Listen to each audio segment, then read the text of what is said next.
Hi everyone, welcome to my channel, Diane here.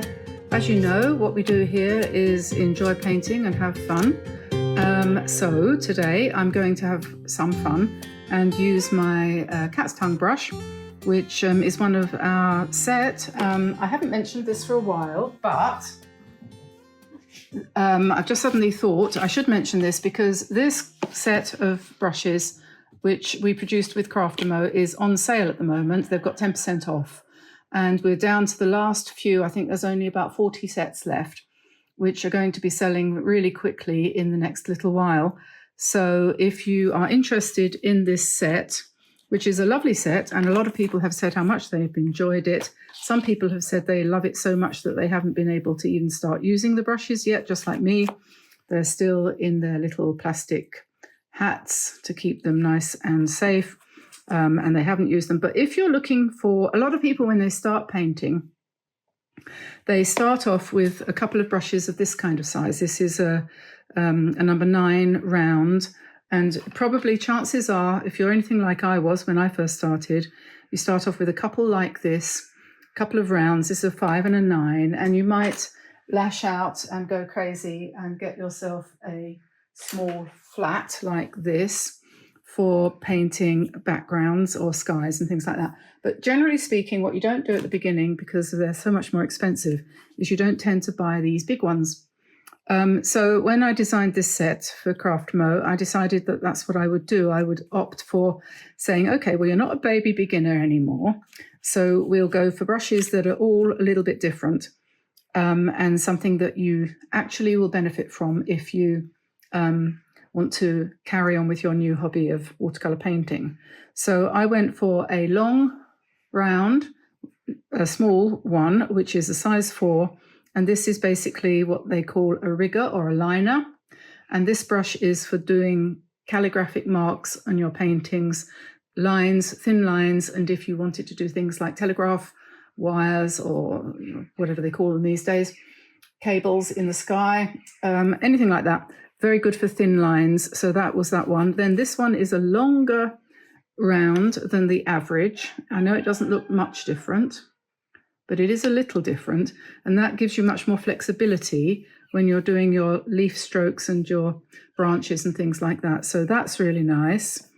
And then this one is a larger, this is a size 14 round, which is much bigger than a 9.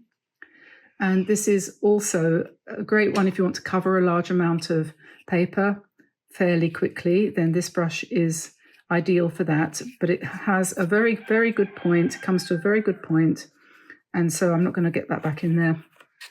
You can still do details with the point of it. This is for backgrounds. This is a mop brush, and this is a 1/2 inch mop. It's lovely and soft and absolutely beautiful for putting in backgrounds with plenty of movement. And this is the cat's tongue that I'm going to use today. Again, very pointed and ideal for backgrounds. And of course, this one is your big wash brush for when you're doing larger paintings, anything like 16 by 11 size or something like that. And you can use this if you ever watched anything by Ron Ranson. If you're English, you will have heard of Ron Ranson. And he only ever used one of these and his hake brush or hake brush, which is like this. That was what he painted with, plus one like that. So you really don't need much more than that, although many people do use a lot more brushes just for the fun of it. So that's fine. Anyway, so that's the set, and you get that complete with a print of this painting, which I did with similar brushes to those, in this nice magnetized brush box, which you can keep and which will store your brushes. Or if you decided you didn't want to keep your brushes in there, you could keep anything in there, really. It's like a box of chocolates. So just thought I would mention that before we get started. So now we have to get started super quick. So this is the cat's tongue, and I'm going to be using that now. I'm going to use a sheet of 12 by 9 Meaden watercolor paper on a block, glued all the way around so that it doesn't cockle when I paint, because I will be using quite a bit of water. And I've decided today, I noticed also that the Medici set is back in stock. We reviewed this a little while ago. And I was really quite amazed by these paints. They are very similar to, guess what? the Kuretake paints. Very similar indeed. And when I swatched them out, I found that the colours were pretty intense. And I was very pleased with those. You can see the colours there on the chart. So I'm going to give them another go, because after I recommended them the other week, they did completely become unavailable. So I haven't been able to use them since, because I don't want to use things that you can't get your hands on if you haven't already bought them. Okay, so I'm using my cat's tongue brush here, and I'm going to use some lovely yellow paint here to do some nice bright sunflowers. And I'm going to be doing these very loose and pretty large and in a relaxed and I'm not worried about how this is going to turn out kind of way. I have spent some time looking at sunflowers, and there are so many different sorts with different arrangements of petals and so on and so forth. So you can basically make them up and you're not going to go far wrong. So what I'm doing is I've got the 3 yellows here that came with this set, and one of them is more of an orangey type of thing. So I'm going to do some of the petals with the majority of that, and some of them with a majority of the lemon. And we'll just do them facing different ways. Some facing forward, some facing that way, some facing that way. And let's do another one down here.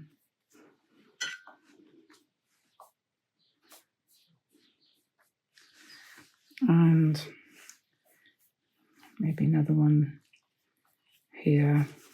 Maybe the ones in the front ought to be biggest because they're nearest, perhaps. But I'm not thinking too hard about composition. These are semi-abstract, loose, very loose. Lots of different yellows there, making themselves happen from the 3 different yellows that are in the set.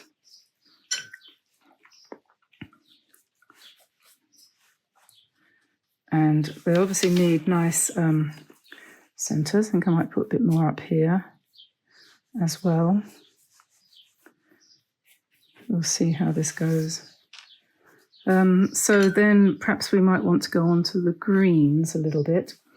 And I've got a palette here that's got some greens and things on it. So I'm probably just going to pick up some green and just whack down some leaf shapes behind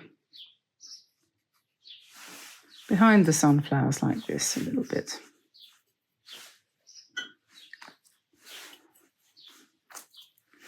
And if you mix the greens with different yellows and even orange, then you get some interesting colours, much more interesting than just the green out of the box. I don't know what colour that is. That's a bit off. So I'll do that and get some yellow in here and some orange.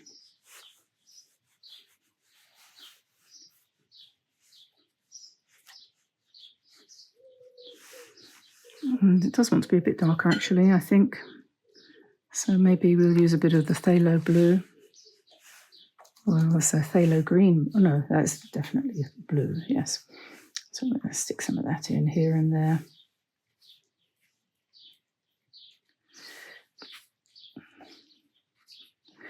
You know, there's no point in painting unless you're having fun, is there?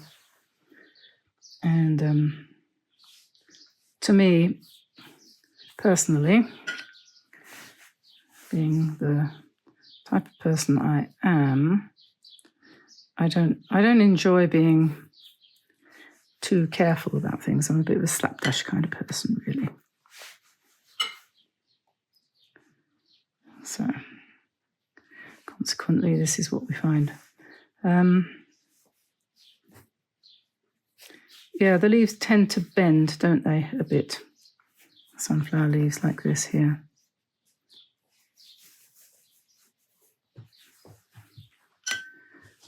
I think I'm going to wash off my brush, clean it up, and pick up some more yellow and put another one in the middle here. I have a terrible habit of leaving a gap in the middle, and it never works. So we'll do that, and then we'll carry on with a bit more green.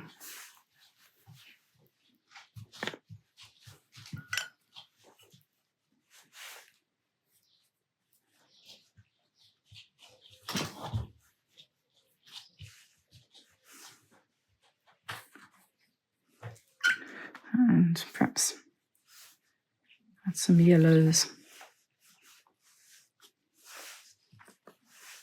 A few darks. I'm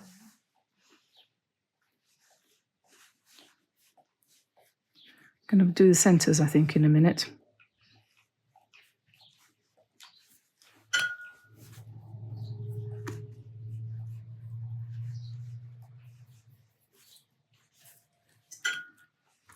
And we'll fill in some of these gaps with a greenish yellow.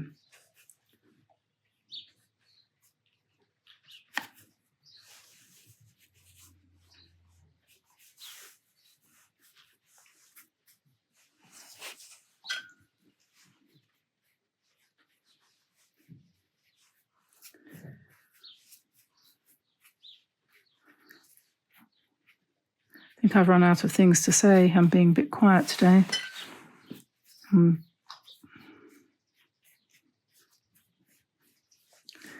Okay. That's because I'm concentrating. See? I might be painting really fast, but I'm trying to concentrate. So we've got a nice loose background here now. And just drop some more dark green in places. Make it the darks darker. Okay, and now I want to do the brown. Let's see if that's brown. That's a dark brown.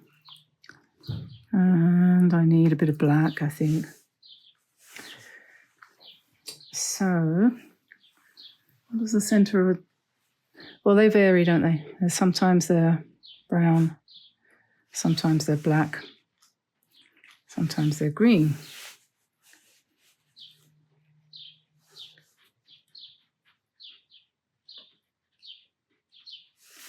But they are usually somewhere near the center.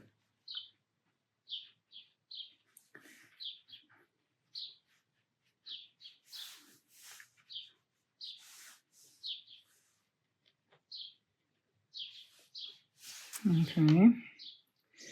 So what we need to do now is let that dry, and then we'll come in and put some more detail onto the flowers themselves, which is where it usually all goes wrong for me. Okay, I think that's dry enough. And so what I want to do now is paint some petals in a little bit more, in a slightly darker colour of yellow.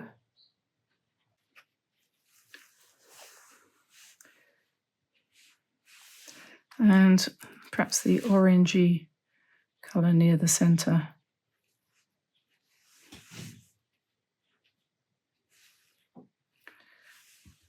So we'll do that. So these are, I wouldn't call them realistic, would you? But they're sort of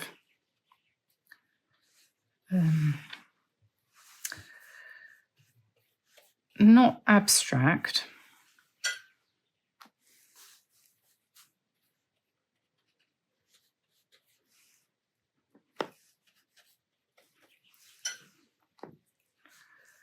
And we need to, I think, probably want a bit more orange here and there to give a little bit more life.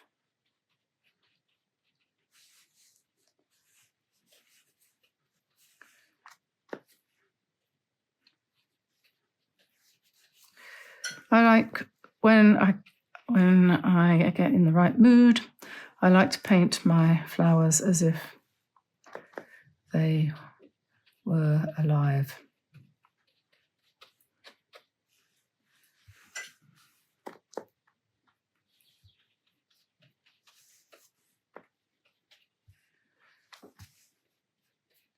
Because it's the process, not the result, that matters.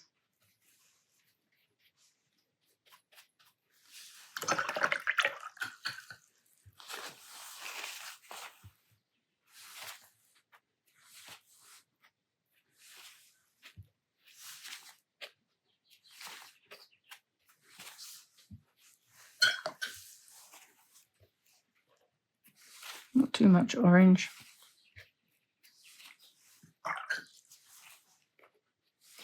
You can lift it out, and that often gives a very nice soft effect. And you hold a tissue in your left hand, and the ones in the background should be the lightest. And so, yeah, hold a tissue in your left hand and wipe off some of the paint off of your brush. It saves having to keep going back and dipping it in water and so on. You don't have to do that. So the ones back here have got less orange and less detail.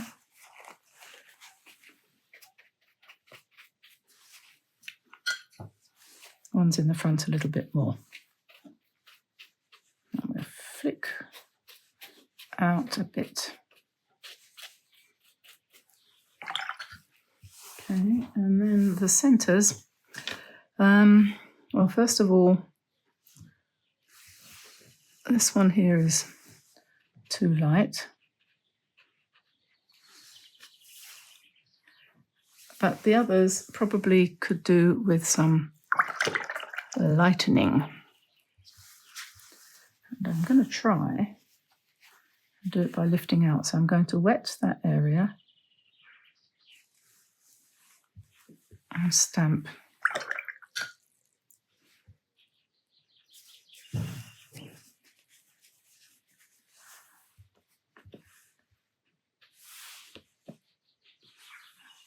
There we are. You see that works.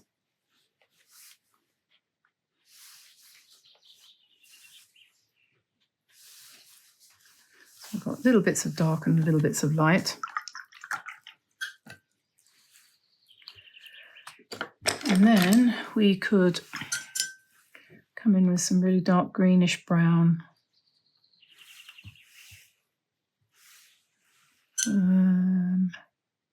Brown is here.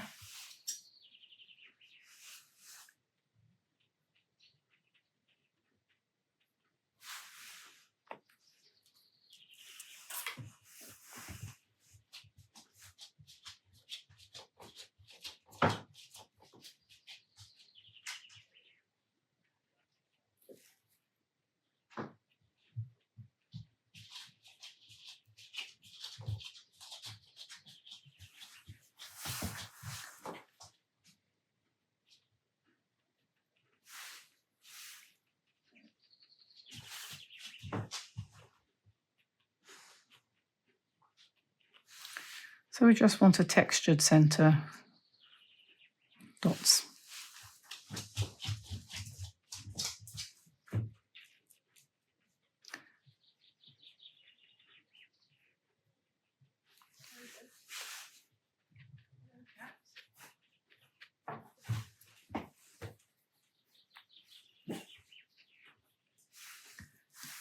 And yep, we're getting there.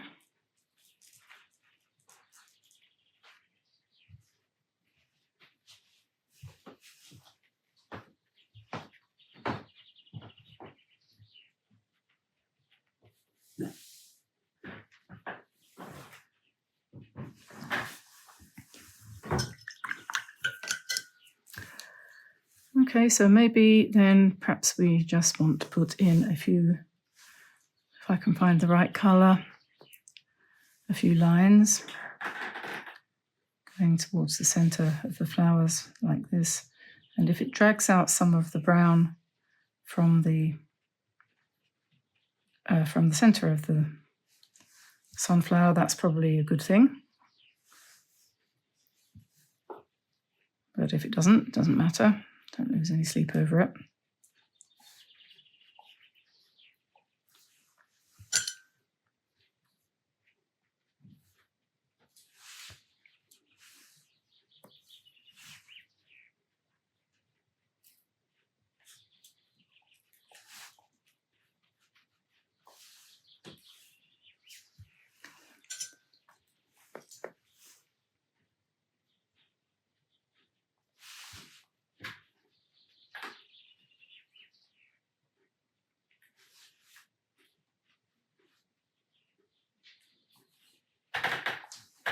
Make this one nice and dark on that side, I think.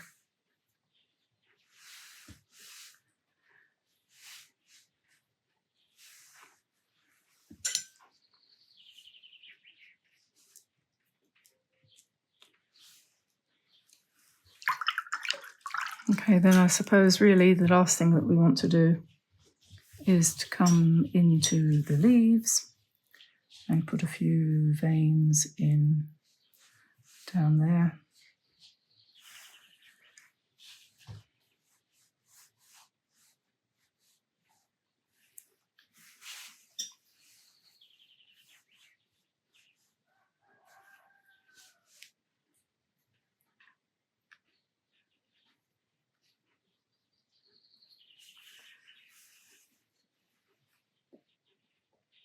Just to make sure that everyone knows that they are meant to be leaves.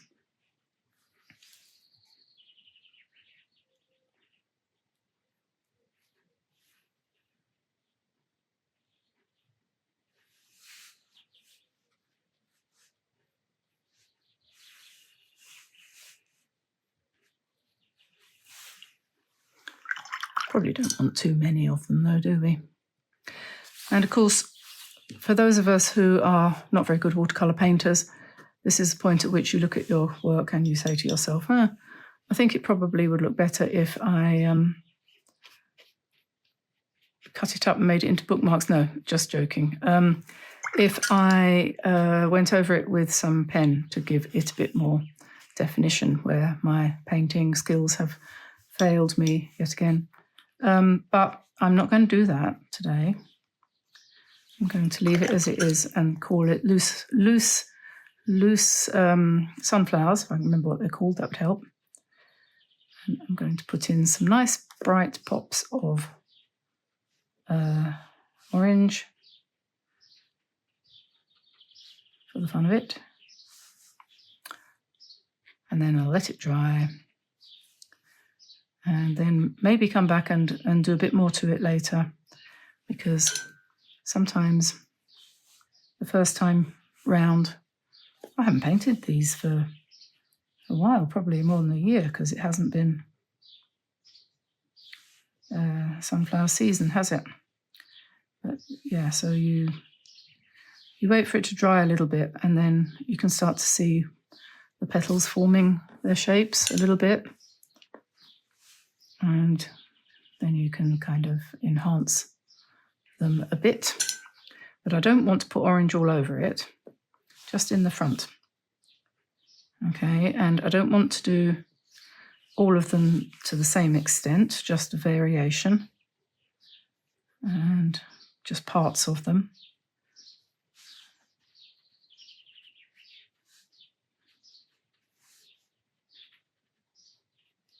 You see what I mean? And I think that's pretty much where I'm going to stop. I should let that dry, and then I'll let you go. And as I always say, please visit us at dianeantone.com, our website, where you can download sketches of things like this and others for free, or you can pay us if you like, and sign up for our newsletter, which is also free, comes out every week and is really interesting and often involves giving something away to you for free or at a discount. So that's that. And also think about, please, supporting us on Patreon. If you'd like to join us on Patreon, that would be wonderful. And we are in the process of updating and revamping our Patreon offerings, so look out for new things coming along there very soon. And I think that's probably about all for the minute. Oh yes, don't forget, July is Christmas. Okay, Christmas in July, 25th of July, and I will be doing a few Christmas cards next month. So you might want to keep your eyes open for that and get started on your Christmas card manufacturing process for Christmas 2024, which is only just around the corner, believe it or not. So there we are, sunflowers, and I'll let you go and have fun with that one. I think you'll enjoy it. I'll see you again soon. Bye for now, everybody. Bye-bye.